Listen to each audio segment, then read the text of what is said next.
Hey, this is Sigrún with the Universal Pagan Temple, and we are going to be talking about Elon Musk and DOGE ending today. Now, as you may remember, earlier in the year, DOGE was a pretty big deal, and that it was cutting waste, fraud, and abuse in the government. And there was quite a bit of support for it, and there was, some people that were not very supportive at all, saying that Elon Musk was taking private information, but apparently Doge is no longer a thing since the public breakup a couple of months ago between Trump and Elon Musk. I know that Elon Musk was seen at the White House a couple of weeks ago, but that still doesn't mean that they're on good graces. But we'll see what's going on here. But if you're new to the channel, thank you so much for dropping by. And if you're a returning viewer, thank you for coming back. I really appreciate it. Let's get into the video. Okay, so right here we have the Department of Government Efficiency, or DOGE, has been disbanded. DOGE was established in January by President Trump to reduce the size of the federal agencies, cut their budgets, and redirect their work to different priorities. The agency still had 8 months left on its mandate. When asked about DOGE, Office of Personnel Management Director Scott Kupar said that doesn't exist. Ooh, there you go. And then also this tweet from Mark Mitchell. Republicans probably could have won the general with young voters because of DOGE. Now it's dead. All because Republicans wanted their big payday bill. I mean, a lot of things were cut by DOGE. And it was actually pretty beneficial in what it was doing for a while there, but it was also cutting things that were needed as well. Um, and just that we see how much the government is taking from us on a day-to-day basis if you're paying your taxes, and seeing also how much they're giving to foreign governments. Israel, the Zionists, they want their money, the military industrial complex, the religious industrial complex, how much they're taking from the average working class American. And to have DOGE come in, a lot of people were cheering it on, in that they were seeing how much waste was going on in the government, which we all knew, but we were actually getting numbers. And a lot of people were saying that they cut DOGE in specific, um, because they were wanting to audit, the Fed, and then audit what is Fort Knox, and that never happened. Um, I guess if Elon Musk got too far, which apparently it seems like that's what happened, then that's what kind of caused the breakup between Trump and Elon Musk. But just for some figures here, DOGE terminated thousands of wasteful contracts and grants, eliminated DEI program, and reduced federal workforce by 10 to 15% through layoffs, although that was spread throughout different departments.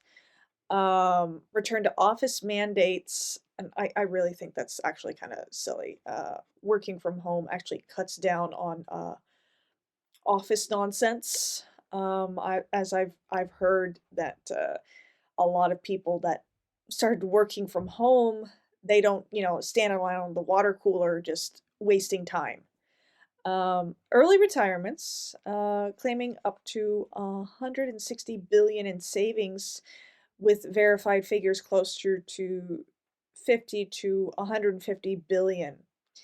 But where it cut, ranked number one in DOGE efficiency leaderboards, Department of Education. Workforce reductions. Now, this is a bit of a hot button topic. The Department of Education, some people are supportive of the Department of Education, others are not. A lot it's just not in the Zionist, schools, private Christian schools that you get this Zionist indoctrination. It's also in the schools, the public schools ran by the state. Um, I certainly, I had both private school with a Baptist church, and then I had public school because couldn't stand the private school with the Baptist church, so I went to public school, and there was Zionist indoctrination in both of them. Um, okay, and then USAID was nearly eliminated, near total elimination, it says, by July 2025. That was the biggest one where DOGE found a lot of wasteful spending on things, like I understand other countries need help, but Americans were hurting. Our roads are, you know, a lot of people say that, oh, if you don't want to be taxed, then, what happens to the roads? Well, the roads, a lot of them, especially in my area, are in disrepair and they need, better maintenance. Um, so I'd be fine if my taxes actually went to repairing the roads around my neighborhoods. Let's see here. The Department of Health and Human Services, HHS. Let's see. It says 771 million in contracts terminated. Um, and workforce cuts. And then let's see here. Consumer Financial Protection Bureau was cut down significantly. Social Security Administration, um, 272 million in tech spending cut. Computer and modernization, excuse me. The EPA, Environmental Protection Agency. Now, as a pagan, I do want to protect the environment, but a lot of the EPA was doing was just like kind of money laundering. Um, and it was being cut. If it's honest environmental protection, I'm for it. But if it's dishonest, like I said, this kind of money laundering uh, scheme that a lot of these environmentalists or fake environmentalists will push is actually very harmful, where like only 10% of what you donate money to is actually being spent to help certain environmental issues, and the rest is just going to bureaucracy and such. Yeah, or it's used to control others, and it's not actually helping the environment at all. Let's see here. Uh, yeah, the VA, Department of Veteran Affairs. 1,000 probationary employees fired, including research on cancer, opioid treatments, hiring freeze. Yeah, the VA's just been in a mess for a long time, from what I've heard. Um, and a lot of these issues are just so deeply ingrained into this system that I don't think cutting people necessarily was the best idea. Maybe redirecting them and actually having them being efficient. Um, but the internals of it, we didn't see. Okay, there was even cuts to the Department of Homeland Security. Agriculture, a lot of the farmers are really pissed off at Trump now. Department of Energy, everybody's energy's costs going up. Department of Defense, which is actually surprising, 5,400 probationary workers cut. Hiring freeze. The Department of Defense, that's the military industrial complex. Now it's called the Department of War. They want, all the power that they have for their whatever planned war that they have, probably with Iran at this point. The IRS, what, 76 employees fired. Oh, but Yeah, as far as Doge, it was kind of a mixed bag of some good and some bad. Um, yeah, it's just a lot of people have a chip on their shoulder towards the government, no matter what party you're in. And that's why people are kind of looking towards third parties at this time, especially pagans.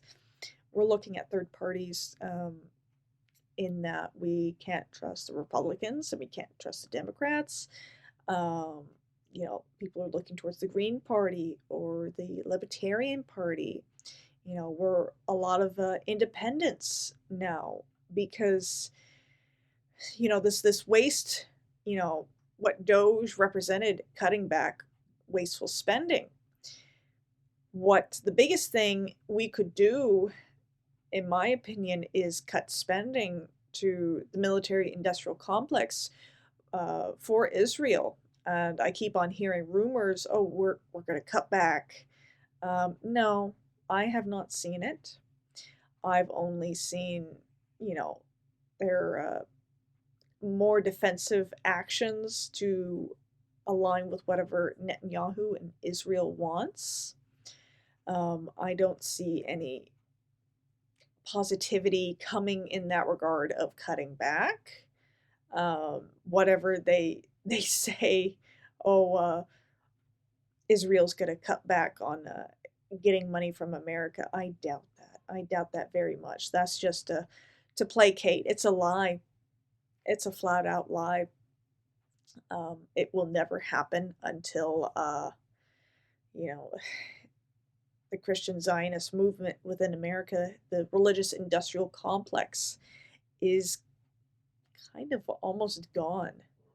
I mean, there's been tremendous strides, but it's still there. It's still very strong in America, and we've got a long, long, long way to go until we're free of that influence.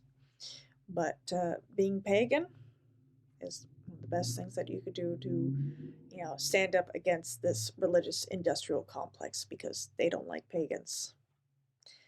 They've actually tried a lot of different things to dissuade people from becoming pagan, including what happened on X over this past weekend, or this weekend rather, was that X started rolling out this policy where it would actually show where you are using X from, where your X account was created, X Twitter, by the way. And so this one really prominent anti-pagan X account was found out to be started in Israel. And there was a lot of pagans on X that found this out and started speaking out against it. Um, and they did incredible work doing the research. And this person, they pretended to be a woman. I don't think they were a woman. It was obviously a Mossad agent. Um, that these fellow pagans found out that they were um, actually using an image from I think a model on X, and so this person, started to backpedal really hard that I'm not a Mossad agent. I'm not. I was never in Israel, but the profile says that they were in Israel, but they were LARPing as a Swede and saying a lot of anti-pagan things, and manipulating people into being Christian and saying that Jesus wasn't Jewish, but Jesus was Jewish. I mean, that's a basic fact that I knew when I called myself a Christian as a child. But yeah, and then they've deleted their account since then. You know, yeah, this whoever this person was, a man or a woman, obviously it wasn't who they said that they were. And shout out to these pagans that yeah, found this person out, like this Crystal daughter of Odin, she found this out. Jenny, uh, she discovered some links between this, and yeah, great work in finding these finding the links of this prick, whoever this is. Um, but it looks like X has rolled back that policy because of um, all the fake accounts, that were pretending to be legitimate European or American accounts, and they're actually, based out of Israel. That really proves, the funding for anti-pagan activity from APAC uh, and the Christian Zionist movement. So, yep, there you go. Thank you so much for watching. And until next time, blessed be.